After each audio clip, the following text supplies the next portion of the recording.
Buenas noches. Primero que nada, les ofrezco una disculpa por no estar en vivo. La agenda se complicó un poco, pero bueno, siempre con estas herramientas tecnológicas tenemos la facilidad de hacer el plan B. Eh, Mi nombre es Jorge González y he tenido la gran oportunidad de estar con maestros de la educación que me han compartido mucho de lo que saben. Me han permitido, me han dado el acceso a diferente literatura, a viajar y conocer otros países, hacer otras cosas. Y bueno, en los últimos 5 años aprendí mucho acerca de la cuestión neuropsicológica aplicada a educación. Y cuando Sergio me invitó a platicar un poco del tema de la adolescencia y qué es lo que pasa en el cerebro adolescente, pues me entusiasmó el- la idea de poder platicarles un poco de este tema, que es fascinante, y es territorio virgen para mucha gente. Entonces, bueno, pues sin más preámbulo, vamos a empezar a hablar de los adolescentes. Bueno, pues resulta que el adolescente, desde la prehistoria, siempre ha tenido estas características que aquellos que son maestros en secundaria, en preparatoria o papás de niños adolescentes, sabemos perfectamente cuáles son. De repente tenemos a un hijo o a un alumno que tiene cierto comportamiento en la niñez y de repente despierta un día y decimos, ¿por qué me lo cambiaron? Es otro este niño o es otro esta niña. Y esto sucede desde hace muchos años, insisto, desde que hay adolescentes, desde la última evolución y que tenemos el cerebro que tenemos. Entonces, bueno, pues, ¿qué es lo que pasa? Las conductas adolescentes están regidas por tres fenómenos. Una es el papel que juegan los neurotransmisores en el cerebro adolescente, la liberación de hormonas y la activación de algunas áreas del cerebro. Lo que por muchos años se pensó que el cerebro alcanzaba su madurez en la niñez. Y si bien parte de eso es cierto, la realidad es que después de cuando entra la pubertad y entran los niños y las niñas a esta etapa de la adolescencia, comienza lo que muchas personas pueden considerar un segundo nacimiento. Eh, la masa cerebral, después de haber alcanzado inclusive un volumen mayor al de un adulto, empieza a retroceder y empieza este segundo nacimiento del que yo estoy hablando. El cerebro empieza a entrar en una fase de construcción que no termina sino hasta los 20 o los 25 años y empieza más o menos como a los 12, 11 años en los niños y niñas. El cerebro empieza a sufrir ciertos cambios importantes que dan explicación a las conductas que tienen muchos de nuestros niños adolescentes. Entonces vamos a abordar estos temas en los siguientes 50 minutos. Es importante mencionar que el cerebro es muy frágil en esta edad. En la adolescencia, el cerebro se encuentra en una etapa sumamente frágil y sumamente vulnerable, pero de igual manera receptiva. Y ahí es fundamental el rol que juegan los adultos de impacto en la vida de los jóvenes. En este caso, si hay papás, bueno, los papás, los educadores. Los adultos de impacto en esta edad, su rol es primordial porque el cerebro se empieza a preparar para una etapa de madurez, una etapa de especialización, pero no llega sino hasta el final de la esencia. El adolescente tiene que pasar por esta etapa y a veces los adultos cometemos el error de delegarles prematuramente la responsabilidad, la autonomía para lo que no están preparados los adolescentes. Y ese es un error muy común, que a veces tiene resultados terribles. Vamos a hablar un poco de qué es lo que sucede en el cerebro. Mientras el niño va creciendo, se van estableciendo ciertos circuitos neurológicos y se van automatizando ciertos procesos y conductas en los niños. Bueno, cuando llega la adolescencia, lo que sucede es que hay un reseteo en el cerebro. Todas esos circuitos neurológicos que ya estaban bien afianzados, bien establecidos, automatizados, los niños ya sabían cómo hacer ciertas cosas, tenían ciertas respuestas a ciertos estímulos, se comportaban de cierta manera. Resulta que todos esos circuitos se desconectan. Es como si los cables que estaban ya unidos y bien soldados se despegan. Y es momento de crear nuevos circuitos neurológicos. Entonces, ¿qué es lo que sucede? Que lo último que madura en el cerebro es los lóbulos frontales, que son los encargados de la planificación a largo plazo, sopesar consecuencias, causa y efecto, todo esto que es importante para la buena toma de decisiones. Y es lo último que madura. Entonces los niños no están preparados para el rol que a veces equivocadamente le damos los adultos. En otras palabras, un niño no tiene la madurez cerebral para lidiar con las responsabilidades que a veces les dejamos. Y el adulto no puede ignorar el rol que le toca, que es alguien que debe estar ahí para ir moderando y orientando las decisiones que el adolescente no puede tomar. Es por eso sumamente importante que los padres o las personas de influencia en la vida de los adolescentes estén ahí. Porque esta cuestión de la previsión de riesgos, todo eso, el adolescente no está listo. El cerebro del adolescente no está preparado para tomar estas decisiones. Y como ya mencioné, la parte cerebral que se encarga de esta parte no está madura. Bien. Y bueno, regresando a las actitudes de los adolescentes. La dopamina es un neurotransmisor, es una que está asociada con la recompensa, con el placer. Y la relación entre la dopamina y el cerebro adolescente se puede plantear como la emoción que produce el riesgo. Y por eso los adolescentes están les atrae tanto la cuestión de tomar riesgos. Y no quiere decir que no sepan que ciertas actitudes tienen riesgo. Saben perfectamente que las acciones llevan un riesgo. Es más, hay estudios que dicen que miden el riesgo más o menos de la misma manera, evalúan el riesgo más o menos de la misma manera que un adulto. Pero ¿qué es lo que sucede? Que el cerebro del adolescente está especialmente sensible al efecto de la dopamina. Y como la parte que regula el riesgo, que ve las consecuencias, que mide la planeación, que ve la planeación a futuro, es los lóbulos frontales.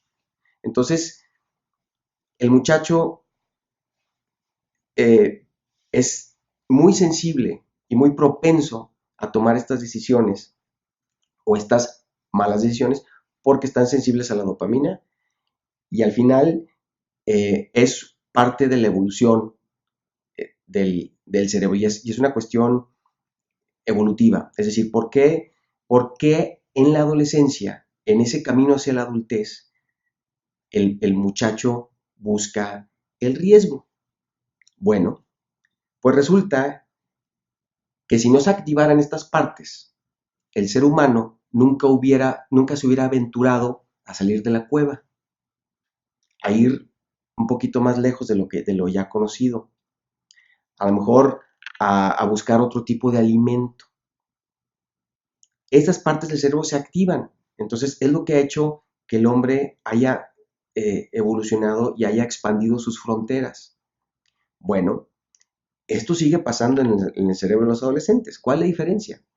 Que ahora, en un mundo mucho más seguro, seguro entre comillas, en un mundo mucho más seguro, buscan esta necesidad de aventura en otros lados. A lo mejor en conducir muy rápido el coche, a lo mejor en aventarse de un segundo piso. Es decir, tiene que tener una salida. Es una respuesta a a, a este proceso por el que tiene que pasar naturalmente el ser humano.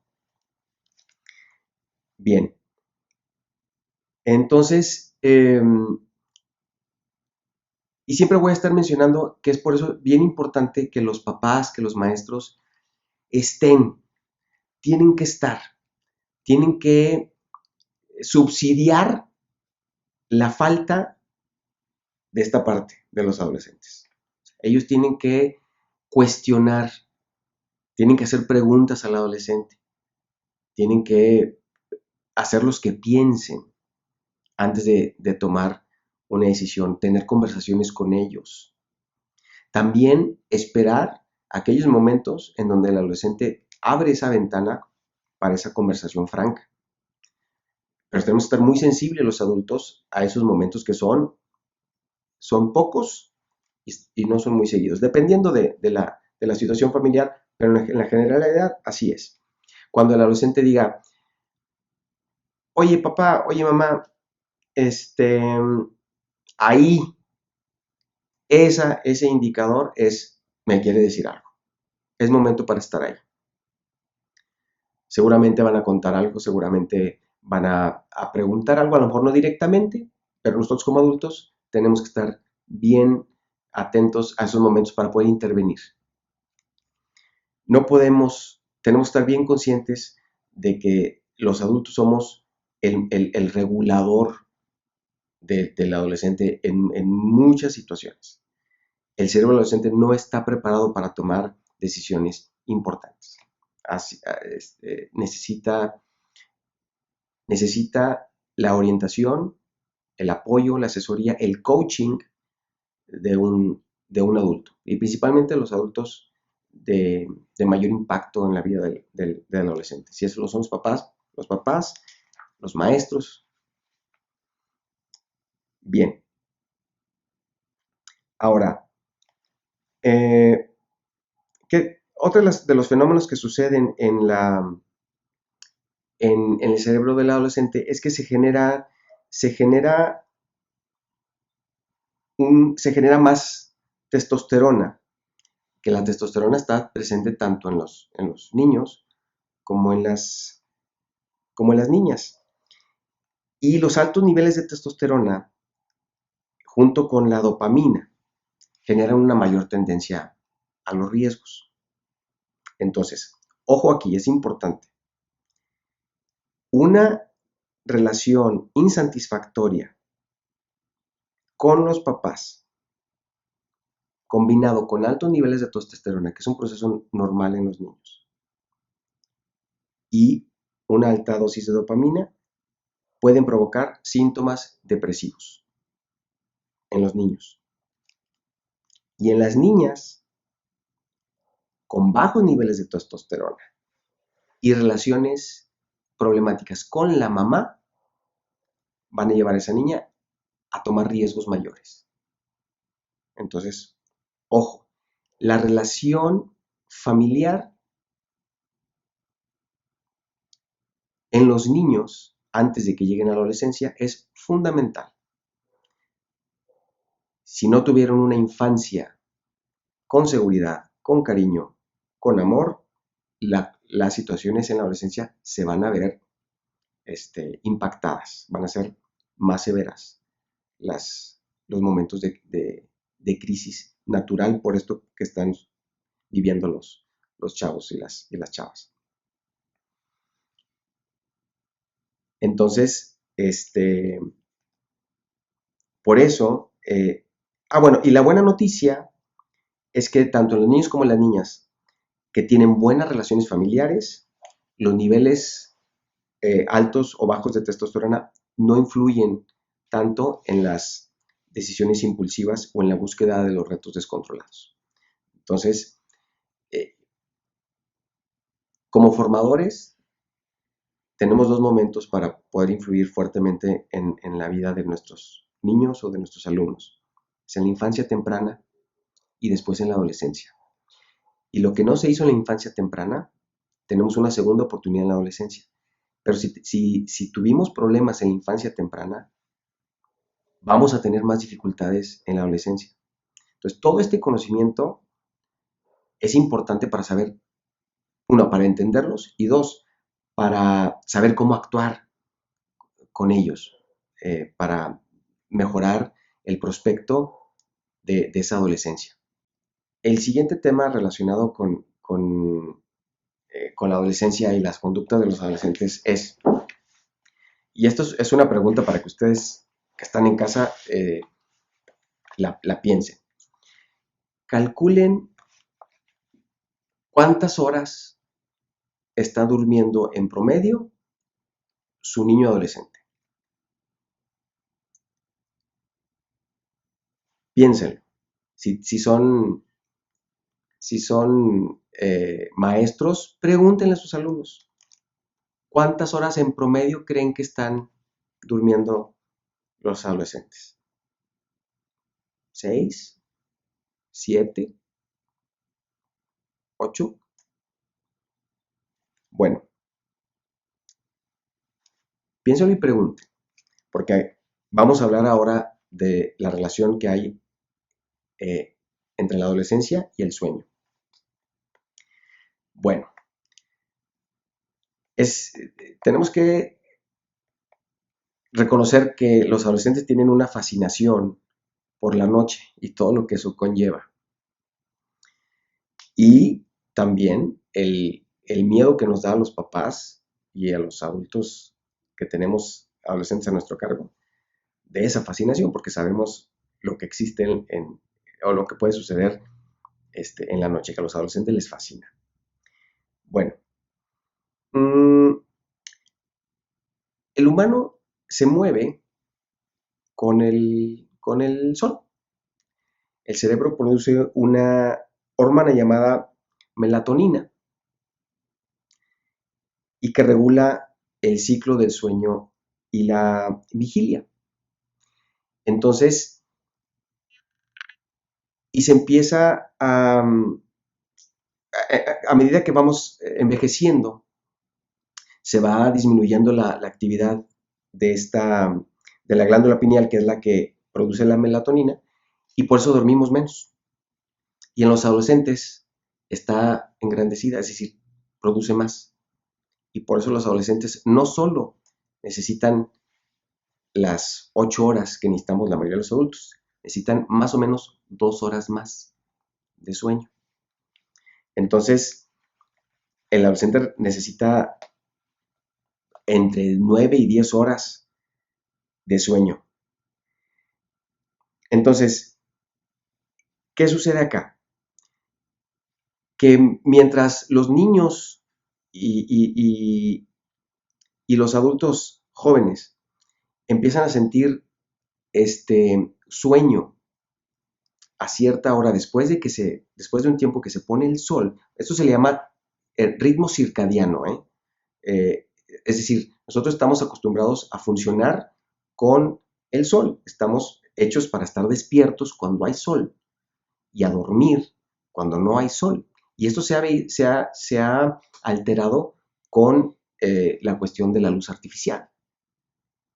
Pero bueno, esta es nuestra realidad. Entonces tenemos que ser disciplinados, y más con los adolescentes, para que duerman el tiempo que deben de dormir. Bien, habiendo dicho eso, el adolescente empieza a sentir sueño más o menos 2 horas después que un niño. Por eso los adolescentes tienden a acostarse más tarde. Y como necesitan dormir más, pues se van a levantar más tarde. Entonces, esto tiene una serie de ramificaciones y consecuencias. Miren, es un error de los sistemas educativos que hagan que los adolescentes entren a clase a las 7 de la mañana. Estos niños, estos jóvenes, van a la escuela a las 7 de la mañana, pero están en un proceso están aletargados, están dormidos. Es decir, van a estar bien tranquilitos, pero su cerebro no ha despertado. Entonces, claro, los maestros no tienen ningún problema. De hecho, quieren las clases de las 7 de la mañana porque están bien tranquilitos, pero no hay un aprovechamiento óptimo del, del, de la materia o de la asignatura o del tema, porque los muchachos están dormidos. Entonces, y también cuando los adolescentes se levantan temprano, esto explica su irritabilidad, eso explica su mal humor, por eso están de genio, porque les hace falta ese tiempo para dormir más. Entonces, lo recomendable es que los adolescentes entren a clases más o menos como a las 9 de la mañana. Claro, esto lo comento, es una situación, no lo digo yo, lo dice el cuerpo, así debiese ser. Sin embargo, como son situaciones que a veces no podemos cambiar, ¿qué sí podemos hacer? Bueno, asegurar que el adolescente se vaya a dormir para que pueda dormir mínimo sus 9 horas. Bien, ahora, la falta de sueño produce un elevado nivel de cortisol, y el cortisol es la hormona del estrés. Bueno, niveles elevados de cortisol puede provocar también en una capacidad reducida de metabolizar la glucosa. Entonces, hagan las cuentas, ¿no? Es decir, puede esto llevar a una propensión a desarrollar un tipo de diabetes. Tipo 2. Diabetes tipo 2. Eso es una de las consecuencias de la falta de sueño. Bien. Otra situación importante en cuanto al sueño. El sueño REM por las iniciales REM, que significa Rapid Eye Movement, que en español es movimiento de ojo rápido, es fundamental para el desarrollo neurológico y para el aprendizaje. ¿Por qué? Miren, nosotros cuando dormimos entramos en diferentes niveles de profundidad de sueño. Sueño ligero, y luego más profundo, y luego sueño REM. ¿Ok? Bien. Y si ustedes se ponen a pensar, todas las noches cuando ustedes se duermen, hay momentos en donde estoy más despierto. De hecho, a veces te despiertas, te acomodas y te vuelves a quedar dormido. Son ciclos. ¿Ok? Bien. El aprendizaje del día, toda la información nueva adquirida en el día, las experiencias, lo que vi en la escuela, la información importante, se guarda en el hipocampo, que es la memoria a largo plazo, durante el sueño REM, es decir, el sueño más profundo. Entonces, si nosotros dormimos, si el adolescente duerme sus 9-10 horas, pues va a tener más momentos en donde alcance el sueño REM. Significa que todo ese aprendizaje tiene más oportunidades de asentarse bien en la memoria a largo plazo que si tuviera menor tiempo de sueño y por ende menor oportunidad de llegar al sueño REM. Perdón, a la etapa REM del sueño. Entonces, esto también es fundamental para el desarrollo neurológico y el aprendizaje. Durante este ciclo, el sueño desecha la información el cerebro desecha la información que no es importante y guarda lo importante, pero solo cuando llega a la etapa REM de sueño. Entonces, por eso es importante que los adolescentes duerman sus 9-10 horas. Ahora, papás, si tienen adolescentes y tienen en su cuarto los adolescentes internet y una tableta o una computadora, olvídenlo. Van a dormir muy poco, muy poco. Aquí es donde entra, y esto lo voy a estar repitiendo, el rol del papá, el rol del adulto. El adolescente no puede tener en su habitación computadora, tableta, teléfono con internet, por las razones que yo le estoy mencionando. No pasa nada, es hora de dormir. No es hora de estar en la tableta o en el teléfono o en la computadora. Disciplina, horarios, respeten el diseño del cuerpo. Los adolescentes están durmiendo más o menos en promedio, aquellos que tienen acceso a internet mediante una tableta celular o computadora y tienen acceso a internet, están durmiendo en promedio 4 o 5 horas por noche. Imagínense la calidad del aprendizaje de esos jóvenes. Imagínense el nivel de cortisol que están generando por no dormir lo suficiente. Necesitan ellos tener este sueño reparador que es fundamental para el buen desarrollo de los adolescentes. Bien, de hecho, muchos de los problemas del sueño adulto, como el insomnio o la narcolepsia, inician con trastornos de sueño adolescente. Entonces, como adultos somos los responsables de hacer que estas situaciones sucedan para que el adolescente pueda tener un correcto desarrollo. Ahora, es bien importante tomar en cuenta esta cuestión del sueño. Si el alumno, pues bueno, soy maestro, entonces por eso a veces intercambio palabra adolescente y alumno. Si el adolescente se desvela constantemente, va a tener estos trastornos. Y ustedes tienen que recorrer esa fina línea en donde le pueden dar al adolescente cierta libertad de autonomía. Pero no puede ser una cuestión repetitiva. ¿A qué me refiero? Los fines de semana. No puede ser que todo el fin de semana los adolescentes tengan carta libre para acostarse a la hora que sea. No. Incluidos los fines de semana, se tiene que cuidar este aspecto. El cerebro no distingue si es lunes o es sábado. El muchacho tiene que acostarse y dormir sus 9-10 horas. Si esto se logra, van a tener adolescentes de mucho mejor humor, se los garantizo. Pero ¿quién tiene que poner esas pautas, esas normas, esas reglas? Los adultos, los papás, quienes están con los muchachos.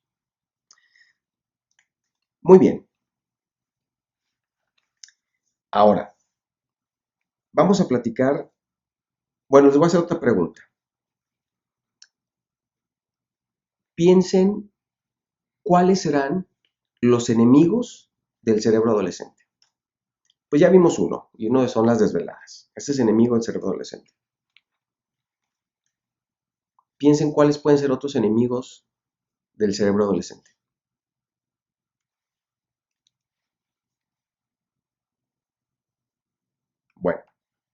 Pues vamos a hablar un poquito de los enemigos más comunes del cerebro adolescente. Miren, yo he visto en mis años como educador cómo estamos viviendo en una era de permisividad familiar y social, en donde es normal o se considera normal que el adolescente tenga acceso a ciertas sustancias que son nocivas y son enemigas del cerebro adolescente. Número 1, el tabaco. Miren, una persona que fuma inhala monóxido de carbono y esto reduce la capacidad de oxigenación de la sangre. Bueno, si la sangre no está bien oxigenada, esto también deteriora la capacidad mental.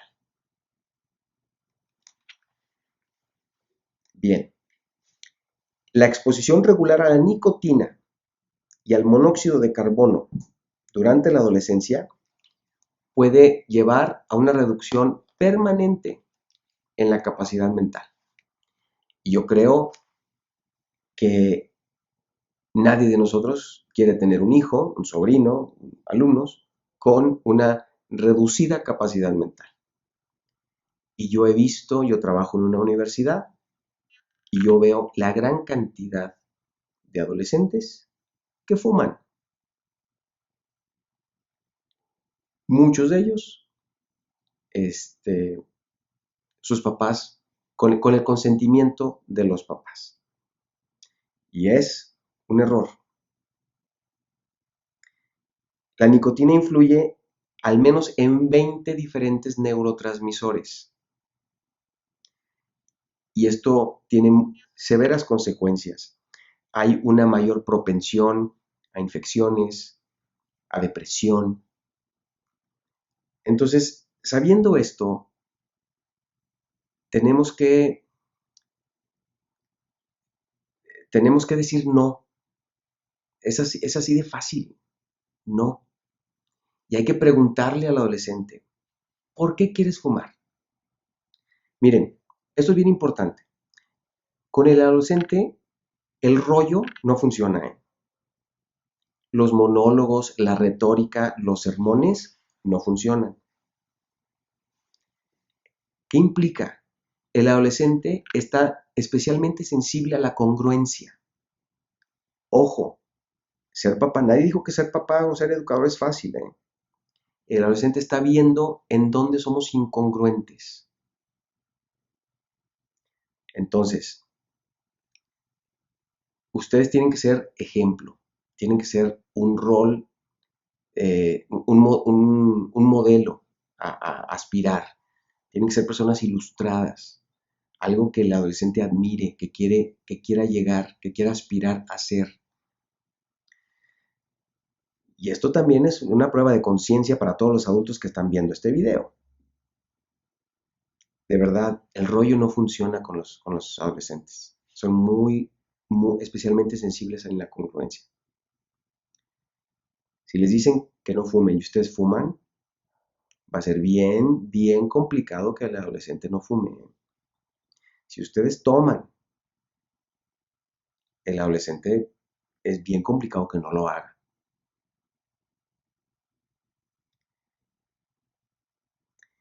Miren, la Universidad de Columbia y el Instituto Psiquiátrico de Nueva York descubrió que los adolescentes fumadores tienen una probabilidad 15 veces mayor de sufrir ataques de pánico que los no fumadores. Imagínense, estamos hablando de ataques de pánico en adolescentes. Y todo como resultado del abuso ni siquiera del abuso, del uso del tabaco. Peor para los que fuman más, ¿no? Pero el adolescente no debiese tener contacto con este enemigo número 1 del adolescente, del cerebro adolescente. Muy bien. Enemigo número 2, el alcohol. Bueno, el alcohol es un relajante social, los desinhibe, es un aglutinador de los grupos. De hecho, los muchachos no conciben una reunión sin alcohol. Y otra vez, y los papás no tienen ni la madurez ni para estar tomando como adolescentes. Miren, Sandra Brown y otros investigadores de UCSD, de la Universidad de California en San Diego, han llegado a la conclusión de que el alcohol es más nocivo para el adolescente que para el adulto, por la fragilidad del cerebro de la que hablaba yo al principio. El alcohol afecta los lóbulos prefrontales y temporales, ralentiza o impide la memoria, la fluidez en el lenguaje, la planeación y todo el sistema motor. Los adolescentes que consumen alcohol de manera regular, una vez por semana, que más o menos es lo que los fines de semana es cuando los adolescentes normalmente toman, manifiestan problemas significativos con la atención sostenida por la afectación en los lóbulos frontales del cerebro. Entonces,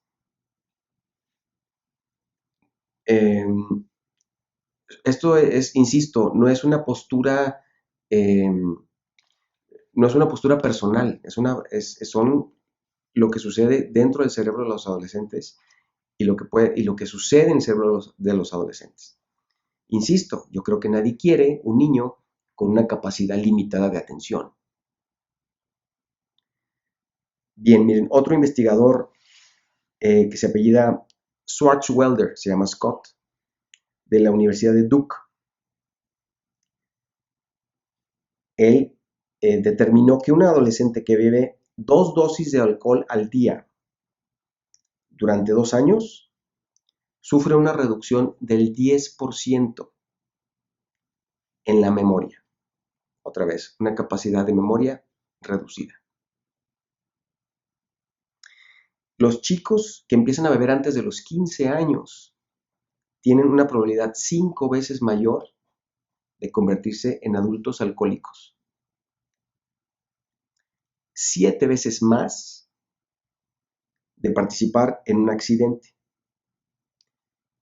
Son propensos 10 veces más de participar en riñas graves.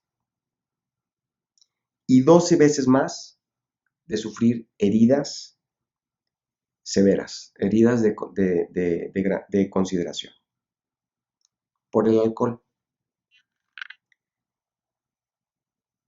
Porque si de por sí, como ya platicamos al principio, están con esta necesidad del riesgo, ahora imagínense con un agente desinhibidor como el alcohol. Es una fórmula para el desastre. Entonces, papás, no. ¿Puedo tomar? No. Ojo, hagan un análisis de conciencia ustedes como adultos. Va a ser difícil que el niño que el joven les haga caso si ustedes toman, que si ustedes fuman. Ojo. Muy bien. Enemigo número 3.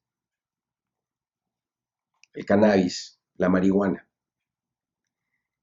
Miren, hay esta creencia que esta sustancia es inocua, pero no lo es. Tiene efectos muy similares al alcohol. Miren, afecta la atención sostenida. La información se procesa más lentamente en el cerebro del adolescente cuando está bajo la influencia de la marihuana.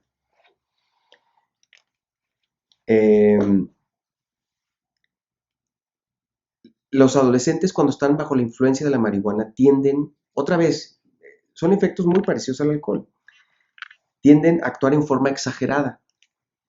Entonces, son mucho más propensos a hacer cosas que pueden tener consecuencias severas. Por ejemplo, a conducir a gran velocidad, asumir riesgos físicos irracionales o atreverse a hacer cosas como tomar drogas más duras. Es decir, un joven que está bajo la influencia de la marihuana o del alcohol es mucho más propenso a aceptar una droga más dura como la cocaína o el crack o la heroína que si no lo estuviera. Entonces, hay momentos en donde hay que decir no, es no. Muy bien. Ahora, ¿qué podemos hacer como, como papás? Eh, bueno, miren, tenemos que cambiar ciertas actitudes como padres, como adultos que tienen influencia sobre los niños. Y voy a hablar de uno en particular, la sobreprotección de los niños. Ponerles todo fácil, solucionarles todo. La abundancia de beneficios gratuitos que no cuestan trabajo. Todo esto tenemos que dejarlo. El adolescente y desde niños tenemos que regresar a aumentarles esa capacidad de soportar la frustración, de que acepten un no. Esto crea carácter. Darles retos, darles responsabilidades que estén de acuerdo a su edad. Porque miren, todo esto corrompe el espíritu humano y lo dejan, fíjense, la sobreprotección, la ausencia de retos, todo le soluciono, la abundancia de beneficios gratuitos, le doy cosas sin que cueste trabajo, los deja sin un sistema inmunológico espiritual frente a los virus psicológicos que están presentes en todos los ambientes sociales. Es decir, no los estamos vacunando. No los estamos vacunando. Y ahí yo les dejo algunas cosas que hay que pensar cuando tomamos estas actitudes que como padres las tomamos porque queremos evitarles el sufrimiento a los hijos. Pero fíjense a todo lo que lo estamos exponiendo sin querer. Muy bien.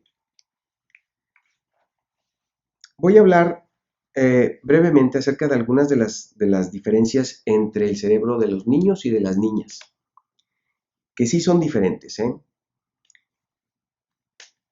Y esto puede explicar mucho mucho de la relación entre hombre y mujer. Fíjense, algunas áreas ligadas con la sexualidad y la agresión, ¿dónde están más presentes? O sea, los niños. ¿En qué sexo creen ustedes que ambos hemisferios están más comunicados? ¿En los niños o en las niñas? Las niñas. En las niñas. Así es.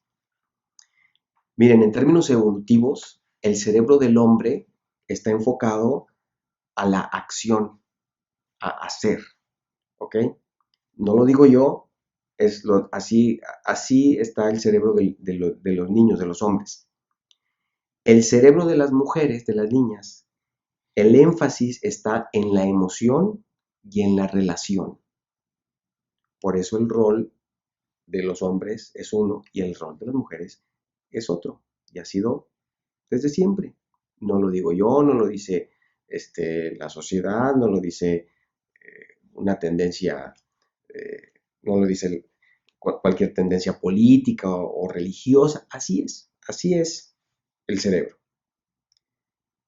Fíjense, el cerebro es 15% menor en la mujer con respecto al cerebro masculino. El cerebro de la mujer es más chiquito. El cerebro femenino pesa unos 85 gramos menos que el cerebro del hombre. Y los hombres, por favor, no empiecen a creerse mucho por estas diferencias que estoy mencionando. Porque fíjense, El volumen del cuerpo calloso que conecta los dos hemisferios, ¿dónde creen que está más robusto, más fuerte? ¿En el niño o en la niña? En la niña. Es un 20% más grande el cuerpo calloso que comunica ambos hemisferios en las mujeres que en los hombres. Por esta diferencia, fíjense, la mujer tiene un oído más fino, tiene un sentido del olfato más fino, un sentido del gusto más fino. Incluso la piel tiene una mayor receptividad. El umbral diferencial es mayor en la mujer que en el hombre. Es decir, la mujer tiene una mayor gama de sensaciones en los sentidos que el hombre. Es decir, es más fina que el hombre. El cerebro femenino genera una mayor cantidad de serotonina que el masculino, que repercute en la impulsividad. ¿Ok? Igualmente, la producción de oxitocina es mayor en la mujer y ayuda a que tenga una mayor propensión a la empatía. Ahora, fíjense, la mujer es más empática, ¿ok? Y es natural, es neurológico, es una cuestión de neurotransmisores, porque se produce más oxitocina. ¿Y en qué etapa de la mujer se produce todavía más? En la lactancia y en el embarazo. Y por eso se percibe este instinto materno. Y tiene una explicación neurológica. Muy bien. Ahora, los niños. La amígdala neurológica tiene muchos receptores de testosterona. ¿Quién tiene más testosterona? Los niños. Bien. Por eso son más agresivos. Fíjense, el niño tiene más testosterona, es más sensible, ¿ok? Entonces, cuando el niño se enfrenta a un problema cuando está pequeño, ¿qué hace? Pega. Y la niña no pega. La niña habla, verbaliza. ¿Mm? Entonces, hay que enseñarle a los niños a verbalizar. Porque es su instinto. El niño es más agresivo. Pero no por eso quiere decir que no pueda desarrollar el arte de la expresión. Bien. El hombre tiende a actuar más sus emociones de manera más inmediata que la mujer. El hombre las actúa, siente algo y no tiene tanto filtro para actuar sus emociones. La mujer no. La mujer es más reflexiva y especula más sobre las experiencias. En otras palabras, la mujer vive algo y dice, ¿qué habrá querido decir? ¿Me habrá querido decir aquello o esto? ¿O cómo lo vi? ¿O cómo me dijo esas palabras? Es más reflexiva. El hombre es mucho más directo al actuar sobre lo que siente. Una vez que sabemos estas cosas, podemos entender y mejorar la relación entre un hombre y una mujer. Porque somos diferentes y pensamos diferentes y actuamos diferentes. Y es algo normal. Bien. Miren, otro investigador, autor de un libro que se llama The Essential Difference, de Simon Baron Cohen. Él dice que el cerebro femenino está predominantemente diseñado para la empatía y el masculino para comprender y construir sistemas. Es más práctico. Muy bien. Miren, estamos llegando al fin de este video, pero sí quiero darles algunas aplicaciones muy prácticas que tenemos que hacer con los adolescentes. Aplicaciones prácticas que cualquier persona puede hacer. Porque miren, la adolescencia es la última oportunidad de intervención preventiva. Es la última oportunidad de intervención preventiva. Porque después de la adolescencia Todo lo que venga después ya será una intervención remedial. Significa que ya fue demasiado tarde. ¿Y qué creen? Una intervención después de la adolescencia ya no puede venir de los papás, ya tiene que venir de otros profesionales. Entonces, papás, maestros, la adolescencia es la última oportunidad de intervención preventiva. Después, ustedes ya no impactan. Tiene que ser ayuda de otro tipo. Bien, muy bien, fíjense. Aplicaciones prácticas. En la escuela, retos académicos. Hay que retar el pensamiento de los adolescentes. Trabajo por proyectos, por competencias. Que dirijan sus talentos con fines prácticos, útiles. Los adolescentes hay que orientarlos al arte plástica, a la música, al teatro, a aprender nuevos idiomas, cualquier actividad que mantenga su cerebro ocupado, en la escuela y en la casa. ¿Ok? Son cosas muy prácticas. 3.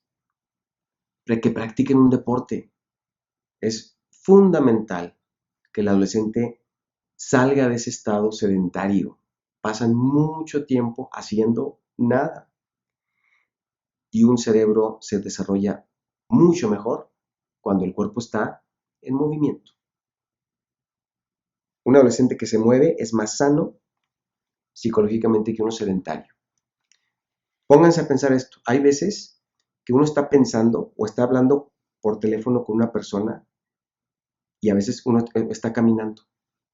O a veces ves a los muchachos estudiando, leyendo algo y hay gente que está caminando. Bueno, la movilidad es importante para el desarrollo neurológico. ¿Ok? Bien, el que sigue.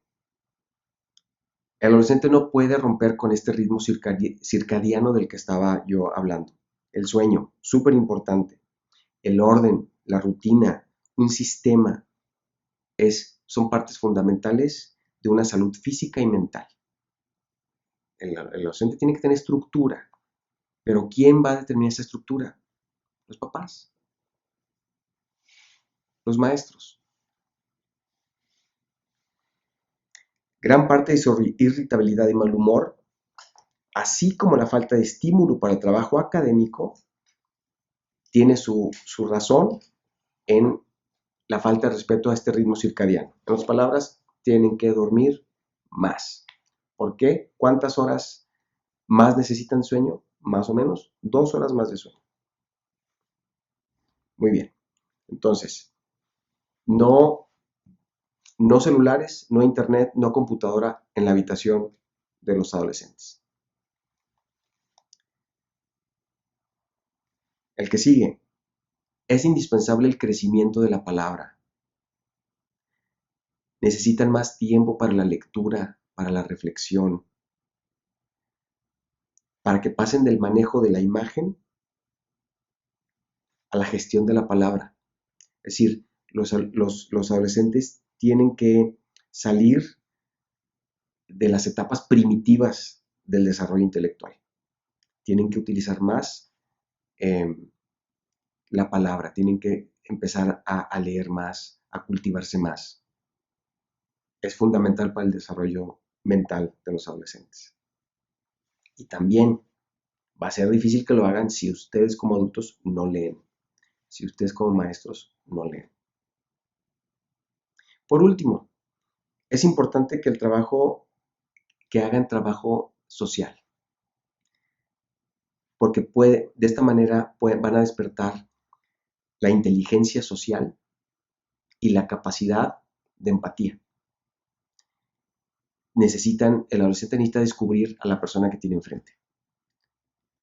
Salir del egocentrismo infantil y poder centrarse en actividades que le permitan hacer un bien desde el punto de vista social. Bien, con esto yo cierro este breve video. Quiero darle crédito a mi gran mentor, al doctor Isauro Blanco, que fue gracias a él que yo aprendí todo esto. Mucho del material en el que basé esta pequeña plática es material de él y de otras fuentes, pero principalmente de él. No quiero dejar de mencionarlo. Si pueden conseguir libros de él, consíguenos. Y bueno, quiero dejar el espacio abierto para que, aunque estemos a destiempo, yo me comprometo a responder preguntas que ustedes puedan hacer llegar mediante esta plataforma y me comprometo a responderlas todas. ¿Ok? Bueno, pues yo me despido. Que pasen buenas tardes. Gracias. Gracias, Jorge.